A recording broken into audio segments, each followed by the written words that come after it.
好，我是小马。前几个月日本的疫情又重回高峰，而且我身边朋友感染的人数也真的是越来越多了。虽然打了疫苗，但是心里还是有点慌。看这个架势，我们应该是要与疫情共存一段时间了，所以大家也千万不要放松警惕，一定要做好防疫。那在2021年这一年当中呢，爱马仕公司不但是迅速恢复到了疫情前的业绩水平，而且上半年的业绩还大幅超过了19年同期。当然了，在爱马仕迅速增长的业绩当中，小马也是贡献了一份微薄之力吧。所以这期视频呢就轻松一些，缓解一下疫情期间大家沉闷的心情。小马就打算分享一下我在疫情起起伏伏的这2年里陆续购入的一些爱马仕的包和其他小物。那视频的前一小段呢，小马就想简单聊一聊在疫情的冲击下，爱马仕还能逆风翻盘的几点原因。如果是想看购物分享的朋友，就可以直接跳到后面的分享片段了。我觉得爱马仕抗击打能力这么强的第一个原因就是，相较于其他的那些奢侈品大牌，它不会那么依赖在纽约或者巴黎消费的亚洲游客。这个也很好理解，毕竟是出了名的看消费记录嘛 ，walk in 拿包还是有点困难的。但是反观隔壁家的 GUCCI， 疫情期间业绩下滑就是相当的严重，中国消费者在境外的消费不及以往的10%，而且 GUCCI 在中国境内的业绩增长也并没有抵消在其他国家地区的下滑。其实就是疫情期间，无论境内境外，中国人买 GUCCI 的人数都在急速的减少，原因有很多，但我个人觉得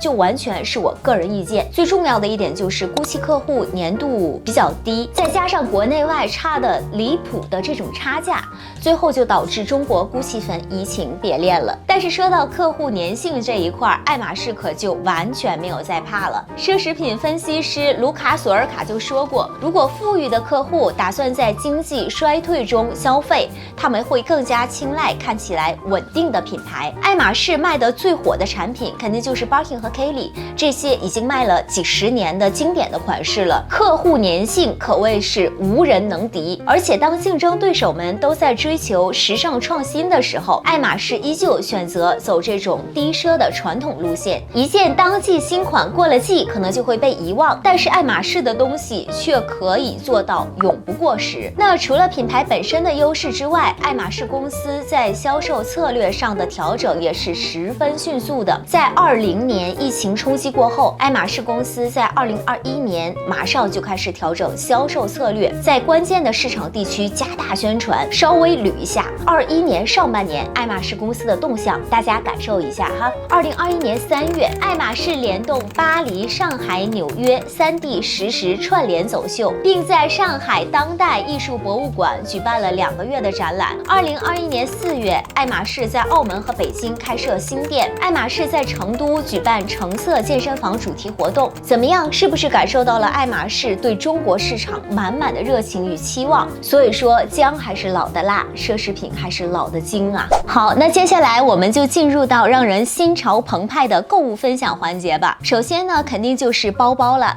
在之前的年度爱用包盘点的视频里，我介绍了8支21年入手的极品包。那除了上期的8支之外呢，还有一支上期视频里我没有拿出来的这个噔噔噔这个小房子的黑夜版和这个棕色的白天，这个是一对儿。那虽然我说过，比起蓝色呢，我更喜欢这个白天的棕色，而且白天版小房子的市场价值也比黑夜版的高大概20多万人民币这个样子。那毕竟是小房子嘛，无论什么颜色，光凭它包身这么多种皮质的拼接，就还是很值得收藏的。然后它的包身是深邃蓝的马达木皮，除了包身，手柄这里的颜色呢，也是和白天版的是不一样的，是海军蓝的雾面方块鳄鱼皮。窗户这里是奶昔白的一皮，窗框和墙壁都是松柏油皮，然后遮阳棚这里是 S 皮，所以我最后还是没有忍住我这只手。但是呢，剁就剁了吧，反正我对它的升值空间还是蛮期待的。毕竟呢，从刚开始的50-60万人民币涨到现在过100万人民币了，实在看腻了出手也是不会亏的。那除了小房子，我还入了这只 Ombre Constance， 就是人称小喜马拉雅的原色蜥蜴皮康康。它这个皮质是赭巨蜥，以前基本都是原生的皮质，但据说这几年呢都是人工养殖的了。这个皮质呢还是挺娇气的，太干燥也不行。行，太潮湿也不行，就是包边边的这个地方，一不小心就是很容易变黄。我入这个包的原因，其实是因为原色蜥蜴皮加上金扣的这个搭配，我是特别的喜欢。还有呢，就是我打算和我家里的2只原色蜥蜴皮的 Birkin Kelly 凑成一套。去年除了包，我还破天荒的买了他们家的彩妆，就是这几支口红，不就应了口红效应了吗？没想到我也不理智了一把哈。可能有的宝宝不太清楚这个口红效应。口红效应呢，就是说在经济萧条时期，口红作为一种廉价的非必要之物，可以对消费者起到一种安慰的作用，而且使用成本非常的低，正向反馈又十分迅速。涂上之后呢，就立刻会觉得哇，太美了，值得，然后就有了这么一个循环，值得买，值得买，值得买，然后口红的销量就蹭蹭蹭的就这么就上去了。但是呢，据说这几年因为疫情，大家都戴口罩嘛，还有就是在宅工作的时间也变长了嘛，所以口红效应逐渐变成了香水效应。现在我身边朋友买香水的人明显比买口红的多起来了。是，以前送朋友礼物都送口红啥的，现在都开始送香水了，是吧？话题有点扯远了哈，咱们回到爱马仕口红身上。我买的这4个色号，有2支是比较人气的85经典的爱马仕红色，一支是断光的，一支是亚光的，还有一支呢是在日本比较人气的21号断光豆沙玫瑰色。然后我还买了一支2021年秋冬限定的亚光74洋红玫瑰色。我自己的话呢，还是比较喜欢亚光的85和断光的21。